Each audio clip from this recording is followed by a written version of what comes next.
Hi everyone, నేను మీ పవన్ని. చంద్రకళ, కళావతి, అంతఃపురం ఈ movies అన్నీ సుందర్ సి డైరెక్షన్లో అరణ్మనే ఫ్రాంచైజీలుగా రిలీజ్ అయిన సంగతి మనకు తెలిసిందే.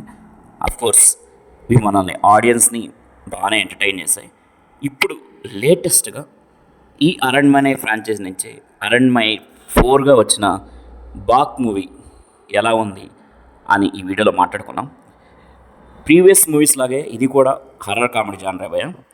ఇది మనల్ని భయపెట్టిందా, లేదా నవ్వించిందా, లేక బాగా విసిగిచ్చిందా అని ఇప్పుడు చూద్దాం.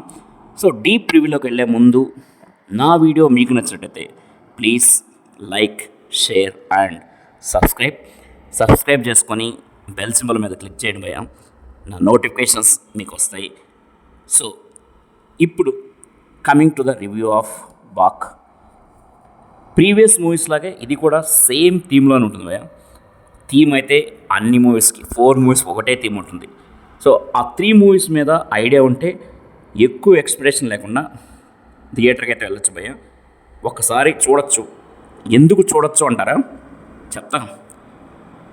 ఫస్ట్ పాజిటివ్, ఒక పాయింట్ వైజ్గా పాజిటివ్స్ గురించి మాట్లాడుకున్నాం. స్టోరీ ప్లాట్ అనేది రెగ్యులర్గా స్టార్ట్ అయినా రకరకాల క్యారెక్టర్స్ వస్తుంటాయి, పోతుంటాయి, మనకు కొంచెం కన్ఫ్యూజన్ కూడా ఇస్తాయి. కానీ ఒక్కసారి బాక్ అనే క్షుద్రశక్తి తన ఆకారాలు మార్చి ఎలా మనుషులను చంపుతుంది అండ్ దాని మోటివ్ ఏంటి అని ఒక్కసారి రివీల్ చేసిన తర్వాత మాత్రం మూవీ అనేది ఇంట్రెస్టింగ్గా మారుతుంది. మనకి ఆ మూవీ మీద ఒక ఇంట్రెస్ట్ అయితే వస్తుంది. అఫ్కోర్స్ కామెడీ ప్లాట్స్ అక్కడక్కడ మనకి నవ్వు తెప్పించిన, కానీ ఎక్కువ భాగం అయితే మనకి విసిగే తెప్పిస్తాయి. కొంచెం ఓవర్ ద టాప్ కామెడీ ఉంటుంది, కొంచెం తమిళ పైచ్ ఇవన్నీ కలిసి కొంచెం మన కామెడీ అయితే ఇసుగా అనిపిస్తుంది. మెయిన్గా ఈ కమెడియన్స్గా చేసింది మన వెన్నెల కిషోర్, శ్రీనివాస్ రెడ్డి, కోవై సరళ. కొంచెం ఓవర్ అనిపిస్తుంది మనకి.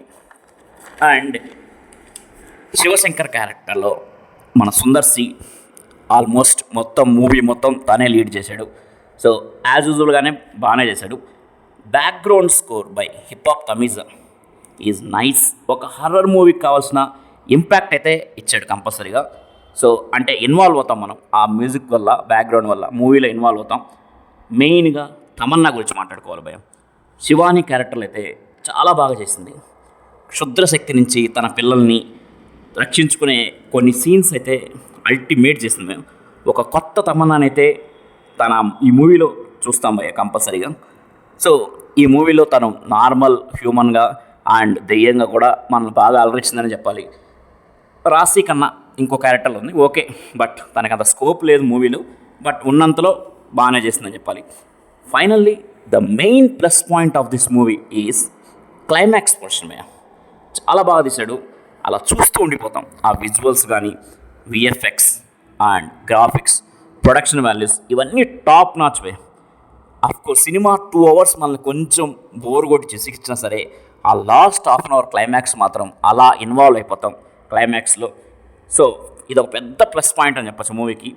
ఫస్ట్ హాఫ్లో నెంబర్ ఆఫ్ క్యారెక్టర్స్తో కొంచెం స్క్రీన్ ప్లే కన్ఫ్యూజ్ అండ్ ఇరిటేటింగ్గా ఉన్నా మనకు అనిపించిన, సెకండ్ హాఫ్లో మాత్రం ఆ కన్ఫ్యూజన్ మొత్తాన్ని జస్టిఫై చేస్తారు. సో అసలు ఆ క్యారెక్టర్ ఎందుకు అలా చేసాయి, అసలు ఏంటి కథ అనేది చాలా బాగా జస్టిఫై చేశారు భయం. సో మనకైతే ఒక క్లియరెన్స్ వస్తుంది. ఈ మూవీకి మెయిన్ వీక్ పాయింట్స్ అయితే first one story and screenplay by Sundar C.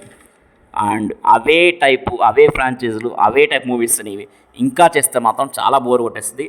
Better don't go to Aranmanai 4-5. So bore కొట్టించే over the top comedy scenes. Comedy లేకపోతే ఈ మూవీ అవుట్పుట్ ఇంకా మంచిగా ఉండేది నా పర్సనల్ ఒపీనియన్. సో కామెడీ లేకుండా తీసుకుంటే ఇంకా చాలా బాగుంది. ఎందుకంటే హర్రర్ కామెడీ అనేది చాలా బోర్ కొట్టేసింది. ఆల్రెడీ ఇంతకుముందు కూడా మాట్లాడుకున్నాం మనం. హర్రర్ కామెడీ జానర్ చాలా బోర్ కొట్టేసింది. Horror is the best thing. మనల్ని ఇన్వాల్వ్ చేయాలి. నిజంగా హర్రర్ ఇష్టపడే వాళ్ళకి మాత్రం హర్రర్ మాత్రమే అయితే ఇది చాలా బెస్ట్ ఉంటుంది. అఫ్కోర్స్ ఈ మూవీలో కూడా నేను అదే చెప్తాను, నా ఒపీనియన్. కామెడీ లేదు పక్కన పెడితే ఒక హర్రర్ మూవీకి అయితే చాలా బాగా వచ్చేది అవుట్పుట్. అండ్ ఒక హర్రర్ కామెడీ జానర్ లవర్స్ అయితే ఒకసారి అయితే చూడొచ్చు. 1 time వాచబుల్ ఈ మూవీ. సో ఈ మూవీకి నేను ఇచ్చే రేటింగ్ 2.5/5. Thank you.